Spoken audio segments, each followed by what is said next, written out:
um, April 8th. It is Social Studies 6th grade, and we're learning about Russia. We recently just took our test on Russia on the physical features, and we've read a little bit about the history of Russia. So we're going to review what they talked about with the history of Russia, talk about what communist Russia was like when communism was in Russia, and maybe if we get a chance, go to what Russia's like today and how it's different than it was back then. We are on page 476, and we know that the 80% of the people, the ancestors, came from the East Slavs.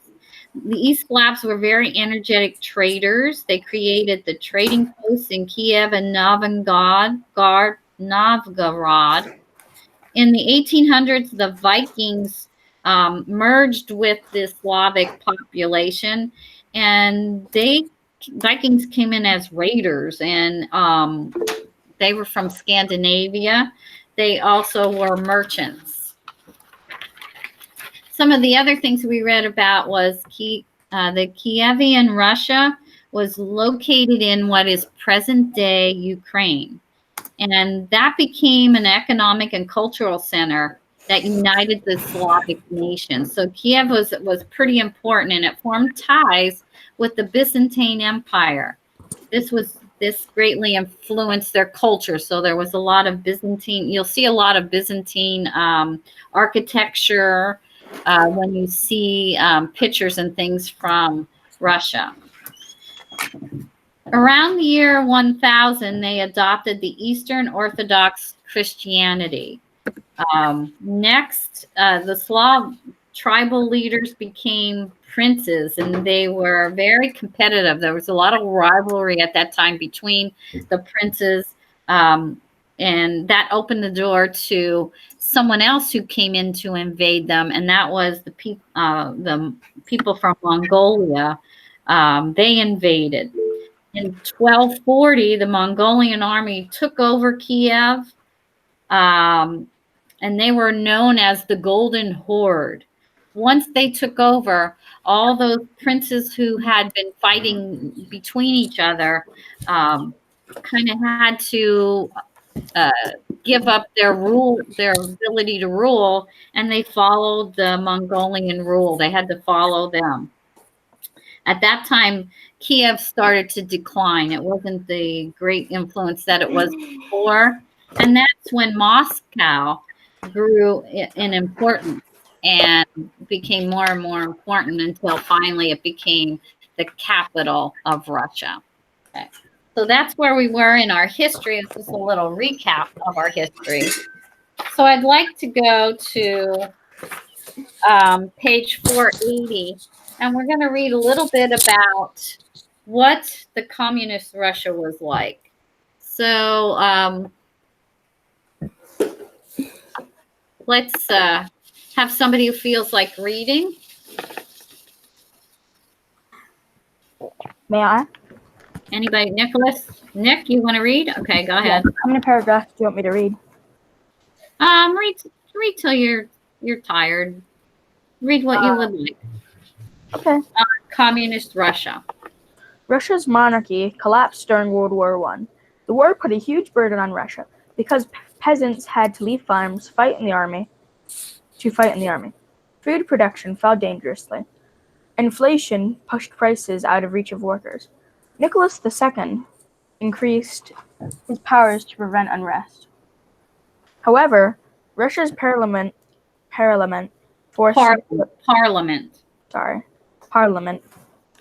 forced Nicholas II to give up the throne in March 1917.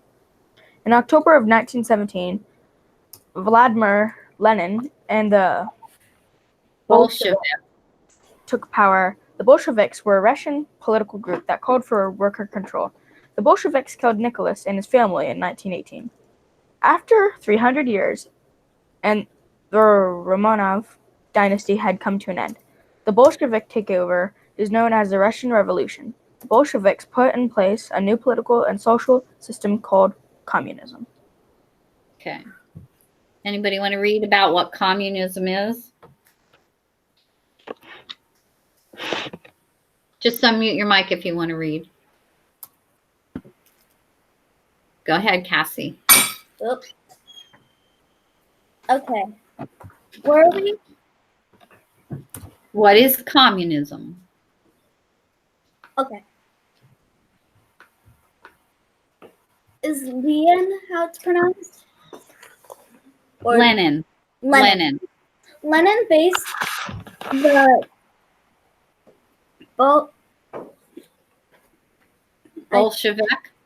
Bolshevik government on his understanding of the works of Karl Marx, a German philosopher from the 1800s. Marx wrote during the Industrial Revolution. He wanted to ease the widespread poverty that had developed among workers.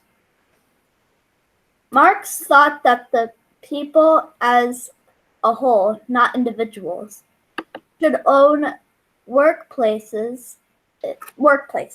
In this way, everyone would share the goods and services produced. Marx believed that working class or people who work for a living should control both the government and the economy as a group. The working class would in time no longer be a group separated from the owners. Instead, a classless or communist society would develop. Okay, so there was good intentions for communism, but as we know, looking back now, that it didn't really work out that very well that way. Do you want to continue reading, Cassie? Or are you done? I'll be done. Okay. Somebody else take over for her, please. Nathan, you want to take over? Sure. Where are we? Lenin and Bolshevik. Lenin and the Bolsheviks used Marx's arguments before the revolution to try to gain support in Soviets, or workers' councils. Lenin claimed that the Bolsheviks spoke for the working class. After the revolution, the Bolsheviks renamed themselves the Communist Party. Lenin put the government and economy under Communist Party control. Communists fought in a civil war in Russia. They crushed their opponents. Okay, you can keep going. Are you done? You feel like you're done? Repression and domination. In 1922, Russia united with other parts of the former Russian Empire to form the Soviet Union. After Lenin died in 1924, Joseph Stalin took control of the party and government. He issued the 5-year plans, pushing for the development of heavy industry and rapid collectivization of agriculture.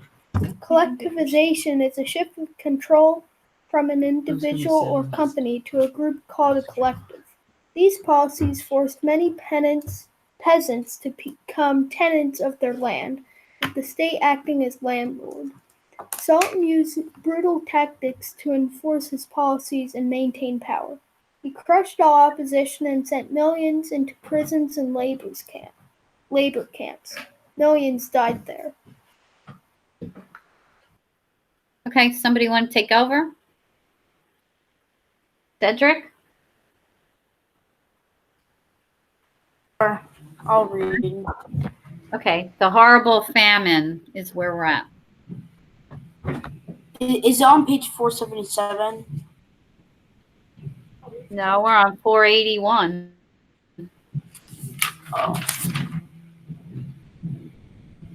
I'm looking for it. The horrible famine of 1932 to 1933 showed how Disastrous. Disastrous Collectivism. Collectivization could be collective in your I cannot pronounce this. How do you pronounce that? Collectivization. In Ukraine. Oh, Ukraine. Ukraine. Ukraine. In the Caucasus region were forced to send all of their grain to Russia. This left none for the Ukrainians. For more than 6 million people died. Still, one of the Stalin's officers called the famine the great success. He said it showed the peasants who is the master. It cost millions of lives, but the collective farm system is here to stay. Okay, so the idea behind that is nobody owns anything. You just work and give it to the government, and the government gives it all out to the people. And that's what happened here. The people, the peasants, had to become tenants on their own land. So they couldn't keep what they grew. They couldn't sell what they grew and keep the money. The government really controlled that. Remember, we talk about different types of economies. And this is a command economy in the communists where you didn't have any say in how you would sell your product or anything. The government. Wait, how do they get money to own their houses and stuff? Well, they owned their houses originally, but they then became tenants of the state. The state kind of took it over. You couldn't own anything. So basically, the state owned your house. Yeah. Wow. Yeah, it is. It's kind of a scary concept. Let's go to the Cold War Russia. Where's Willoughby? Willoughby, you want to read?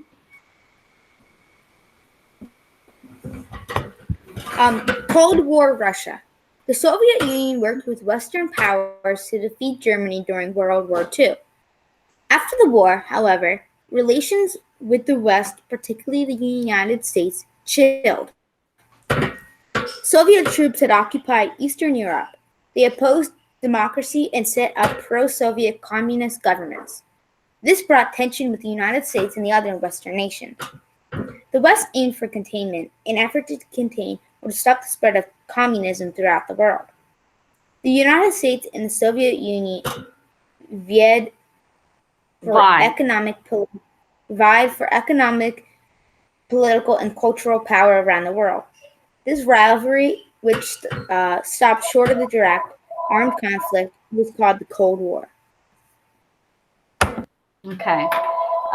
So it wasn't an actual war where we went into battle together. And we're not going to get into that, but that's interesting to learn, to read up on. Of course, you can imagine if you go to page, you don't have this page. We ended up with the Russian Revolution because of the things that were going on.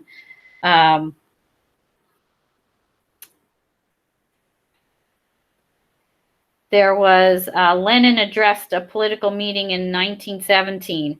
And here's what Lenin had to say in 1917. We must, at all costs, this very evening, this very night, arrest the government, having first disarmed the officer, cadets, and so on. We must not wait. We may lose everything. Who must take power? This is not important at present. Let the Revolutionary Military Committee do it, or some other institution, which will declare that it will relinquish power only to the true representatives of the interests of the people, the interests of the army, and the interest of the peasants, and the interest of the starving. And this was Lenin, a call to power. Just looking at that and knowing that things were not very good for the lower class people in Russia, which they called peasants in our book when we were reading. And what I want you to do is now switch over to Russia Today, which is on 484. And we're just going to see how life is a little bit different in Russia today after communism was not around anymore. So let's see. Let's read Russia Recovers on 484. Anybody want to read? Oh, Serena, you didn't get to read yet. Would you mind? Serena? Sure. Okay, read Where are we? recovers. Gorbachev's policies.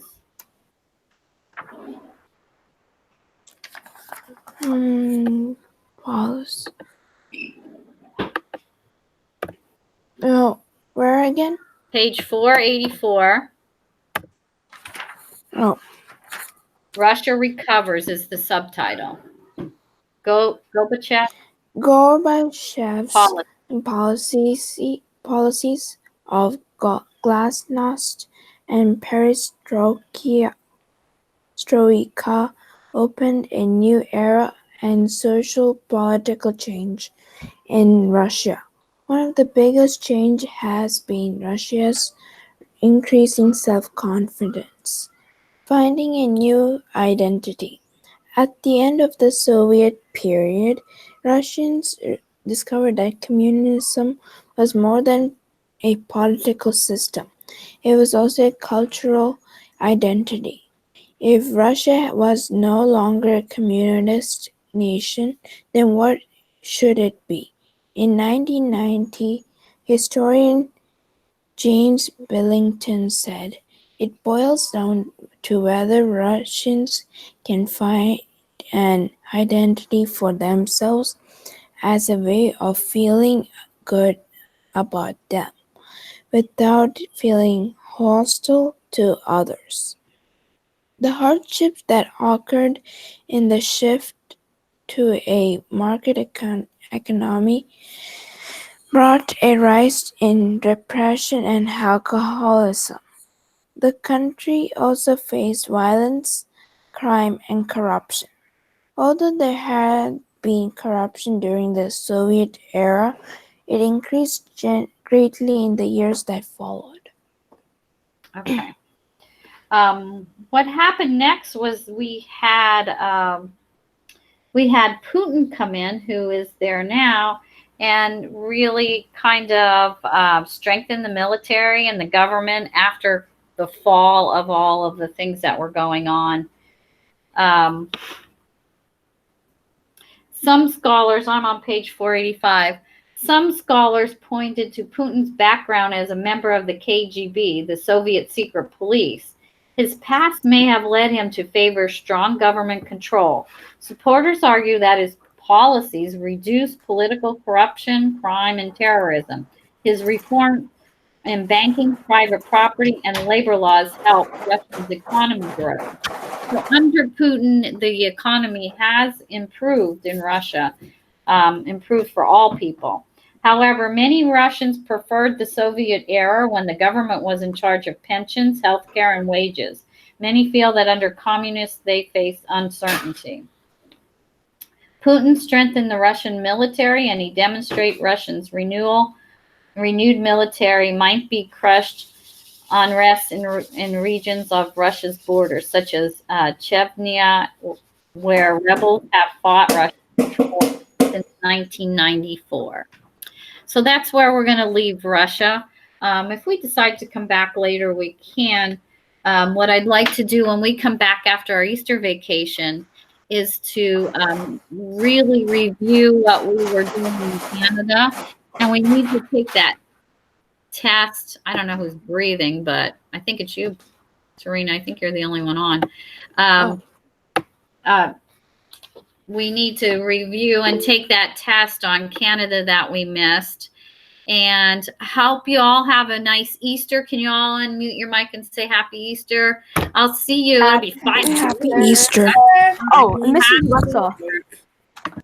Mrs. Yes, Wetzel. Nathan Miller and Dante stay on. Yes, Nicholas. My sister told me there's a new student coming for some reason. I don't know anything about that. Okay. I don't know anything about that. Okay, thank you. Okay, Nathan Miller, I need you. Stay on. Okay, and Dante. Where's Dante? He left. I'll call Cedric, okay? All right. Bye. Bye. Nathan Miller, can you unmute?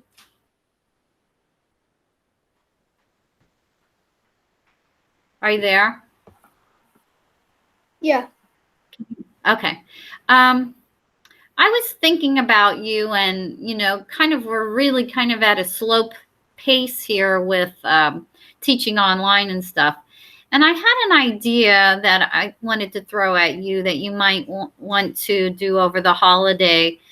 Is I thought it would be kind of cool if you would do some research on people. And my thought was, you like I was thinking of inventions, and I was thought, if you, as we're studying, like we studied Russia the past couple weeks, if you would go into doing some research on inventions that came out of Russia, inventions that came out of Australia, or any place that we studied, I thought it would be kind of a cool thing. If you want to do some extra stuff, because I know we're going very slow and you kind of like a bit of a faster pace. So what are your thoughts on that? I mean, what would I do it on? I was thinking that if you would do a Google Doc presentation, and you could present it to the kids, and this would be at your own pace when you're ready. And if you don't want to choose Russia, because I'm not really sure. Honestly, I don't know what kind of inventions came out of Russia. So it might be interesting to try Russia.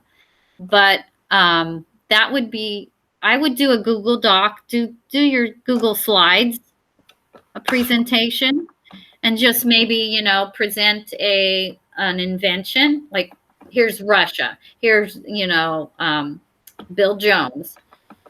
And Bill Jones invented this, and then you could show a picture of that on your slide. If you do want to do a collective that you're doing a couple of countries and then bringing it, or if you want to do Russia and do like maybe 3 inventions from Russia. So I'm open to how you would like to do it if you're interested in it. Yeah, I'm definitely interested in that. Okay. So we can play around with how you want to do it and what works best for you. But once you have, a couple, you have something together, then you can present it to the class one class period. Okay. Okay. So are you feeling comfortable with how you're going to go about doing it, or do you? Yeah, I think I'm going to do it on slides and then have a few slides for each one. Okay. For each invention or each country? Each invention. Okay. All right. So you could do, the first slide could be the inventor and a picture of the inventor and say this is blah, blah, blah. And then this, you could do the next slide with the invention. And the third slide on it could be, how it benefited the country and what it did for the country. Yeah. So that would give you a guideline of what you could do. Okay. Okay, I like it. Are you interested? Are you going to think about Russia? Yeah. So, honestly, I don't know of any invention I can honestly say I know came out of Russia.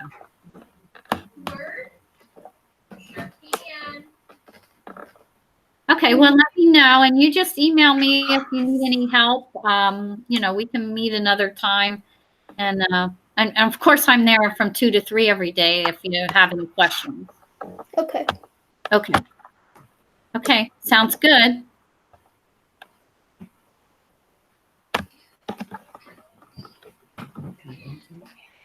All right, I'm signing off now. Oh, I forgot to, I have to turn off the recording. See you later.